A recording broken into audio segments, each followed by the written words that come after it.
Hi friends, good morning all. Daily morning 6 o'clock நம்மளுடைய சேனலில் வந்து 2024 ஜான் டு ஏப்ரல் மந்த் வரைக்கும் இருக்கிற கரண்ட் அஃபேர்ஸை டெய்லி 20 கொஷின்ஸ் வந்து ரீகால் பண்ணுறோம்.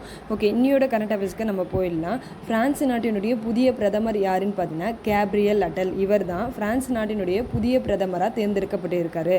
அடுத்ததாக நாய் இறைச்சிக்கு ரீசெண்டாக தடை விதித்த நாடு எதுன்னு பார்த்தீங்கன்னா தென்கொரியா.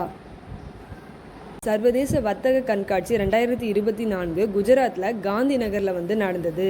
வெளிநாடு வாழ் இந்தியர்கள் தினம் எப்போ கொண்டாடுறாங்கன்னு பார்த்தீங்கன்னா ஜனவரி 9 வருஷம் கொண்டாடுறாங்க. இதை வந்து பிரவாசி பாரதிய திவாஸ்ன்னு சொல்லிட்டு சொல்கிறோம்.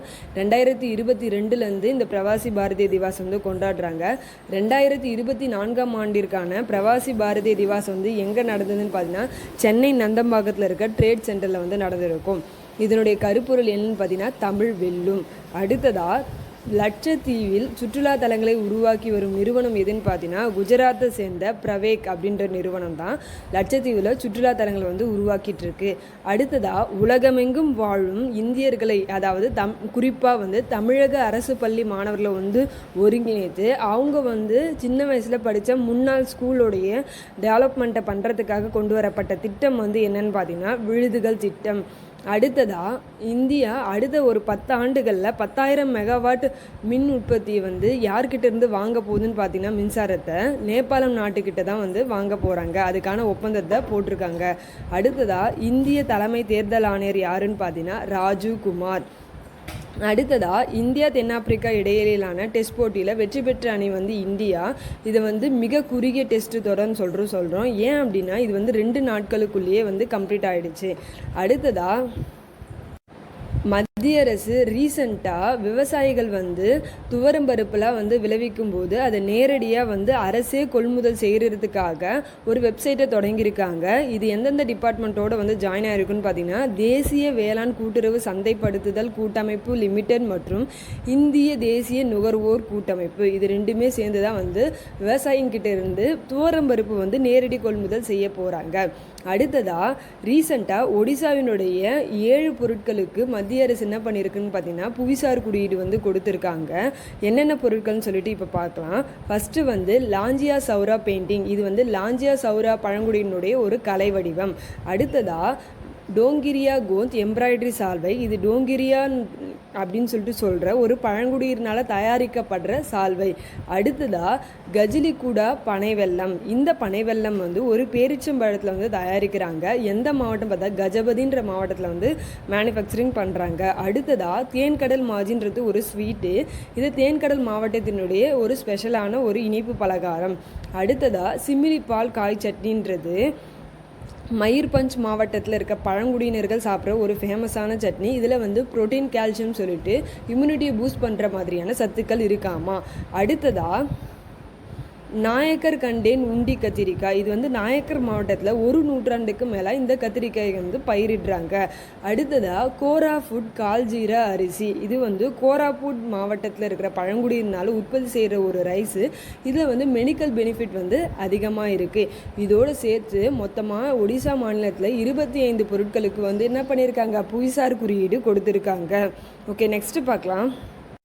சீனா கூட எல்லையை அமைக்க போகிற ஒரு ஸ்டேட் எதுன்னு பார்த்தீங்கன்னா அருணாச்சல பிரதேசம். நம்மளுடைய சென்ட்ரல் கவர்மெண்ட் வந்து அருணாச்சல பிரதேசத்துலேருந்து சீனா வரைக்கும் எல்லையை வந்து ஜாயின் பண்ணுற மாதிரி சாலையை அமைக்க போகிறாங்க. அதற்கான ஒப்பந்தத்தை வந்து வழங்கியிருக்காங்க. அடுத்தது பிரதமராக யார் இருக்காங்கன்னு பார்த்தீங்கன்னா வந்து ஷெரின் டாக்வே. இவர் சார்ந்த கட்சி வந்து மக்கள் ஜனநாயக கட்சி. அடுத்ததாக பாரிஸில் நடைபெற போகிற ஒலிம்பிக் போட்டிக்கான ஆசிய தகுதி போட்டியில் வந்து 10 மீட்டர் ஏர் ரைபிள் பிரிவில் தங்கம் பதக்கம் என்ற இந்தியர் யாருன்னு பார்த்தீங்கன்னா வந்து நான்சி. இந்த போட்டி எங்கே நடந்து பார்த்தீங்கன்னா இந்தோனேஷியாவில் இருக்க ஜகார்த்தான்ற இடத்துல தான் நடந்தது.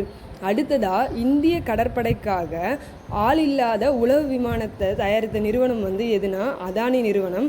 அந்த உளவு விமானத்தினுடைய நேம் என்னன்னு பார்த்தீங்கன்னா திருஷ்டி 10 ஸ்டார் லைனர். அதாவது திருஷ்டி 10 ஸ்டார் லைனர்ன்ற உளவு விமானத்தை தயாரித்த நிறுவனம் எதுன்னு கேட்டாங்கன்னா அதானி நிறுவனம். யாருக்காக தயாரிச்சிருக்காங்கன்னு பார்த்தீங்கன்னா நம்மளுடைய இந்திய கடற்படைக்காக. அடுத்ததாக ஐக்கிய அரபு அமீரகத்தினுடைய புதிய அதிபர் யாருன்னு பார்த்தீங்கன்னா முகமது பின் சையது அல் நஹ்யான். அடுத்ததாக மொசாம்பிக்கினுடைய அதிபர் யாருன்னு பார்த்தீங்கன்னா பிலிப் நியூசி. அடுத்ததாக கிழக்கு தைமூரினுடைய அதிபர் யாருன்னு பார்த்தீங்கன்னா ஜோஷ் ரமோஷ் ஹோர்டா. அடுத்ததாக செக் குடியரசினுடைய பிரதமர் யாருன்னு பார்த்தீங்கன்னா ஃபெர்பியலா. அடுத்ததாக முன்னாள் படை வீரர்கள் தினம் வந்து எப்போ அனுசரிக்கிறாங்கன்னு பார்த்தீங்கன்னா ஜனவரி 14. ஏன் வந்து ஜனவரி 14 வந்து அனுசரிக்கிறாங்கன்னு பார்த்தீங்கன்னா நாட்டினுடைய முதல் இராணுவ தளபதியான கரியப்பா அவர்கள் வந்து ரிட்டையர்மெண்ட் ஆன டே வந்து ஜனவரி 14, 1953. அதனால தான் வருடம் ஜனவரி 14ன்றது முன்னாள் படை வீரர்கள் தினமாக அனுசரிக்கிறாங்க. தேவையை பூர்த்தி செய்வதற்காக கொண்டு வரப்பட்ட திட்டம் வந்து என்னன்னு பார்த்தீங்கன்னா இந்திய உணவுக் கழகம்.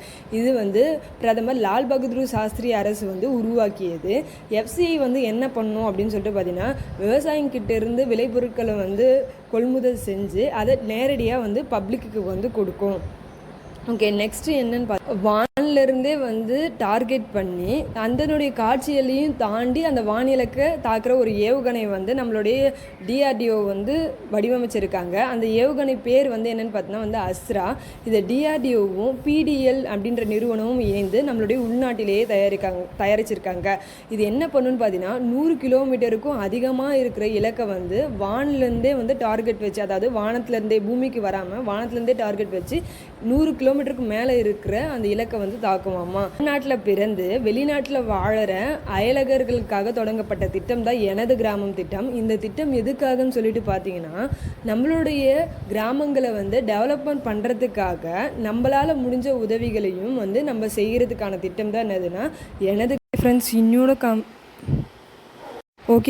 இன்னோட கரண்ட் அஃபேர்ஸ் இதோட கம்ப்ளீட் ஆகுது. நாளைக்கு வேறு ஒரு டாப்பிக்லேருந்து பார்க்கலாம். ஓகேவா? Thank you all.